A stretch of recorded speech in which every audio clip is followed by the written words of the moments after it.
हमारे चैनल को सब्सक्राइब करने के लिए लाल बटन को दबाएं और नए नए गानों को सबसे पहले सुनने के लिए घंटी को दबाएं। आप स्मार्ट रिकॉर्डिंग स्टूडियो की धमाकेदार प्रस्तुति। अरे हमर पगली बहुत मासूम है, कैसे कि वो हमरा से सच्चा दिल से प्यार करत रहे और आज भी करे ले, लेकिन पता ना केकरा बहकाव में आके हमारा बारे में गलत सोचत है। बाबा रूप तो हर दिए नदी खेलावा बिगाड़ी, रूप तो हर दिए नदी खेलावा बिगाड़ी। अंगूरी से बोर दे दा, अंगूरी से बोर दे दा रानी प्यार के निशानी। अंगूरी से बोर दे दा प्यारी प्यार के निशानी।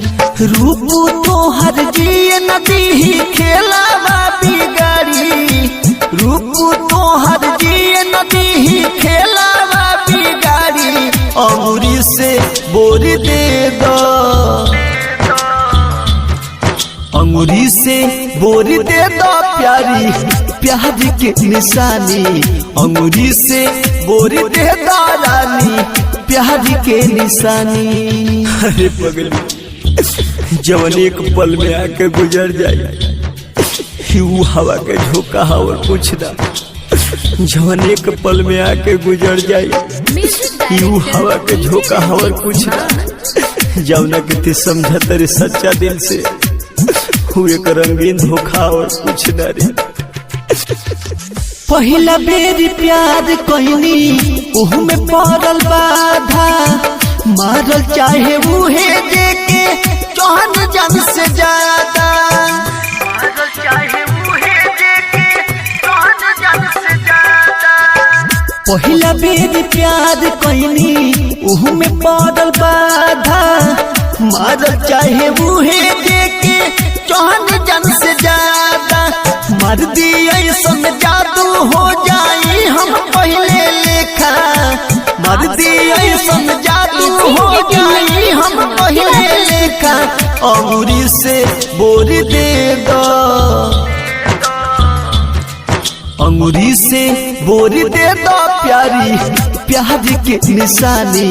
अंगूरी से बोर दे दो रानी प्यार के निशानी। जानो दिल एगो के दिहा, वो कोनो नेक के दिहा। दिल एगो के दिहा, वो कोनो नेक के दिहा। ही कोनो भगवान के प्रसादी ना हो जो हर एक के दिहा। अरे तू हमार रहलू और हमरे बारू, तुहरे दिहलु दिल हमार रहे का कसूर हो।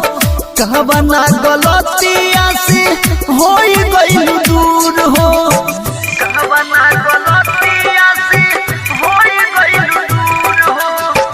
तुहरे दिहलु दिल हमार रहे का कसूर हो।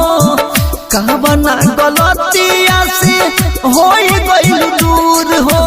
कहस गिरबल बलमुआ जानू आके समझा जा, कहस रजनीश बाबू जानू आके समझा जा। अंगूरी से बोर दे दो, अंगूरी से बोर दे दो प्यारी प्यार के निशानी। अंगूरी से बोर दे दो रानी प्यार के निशानी।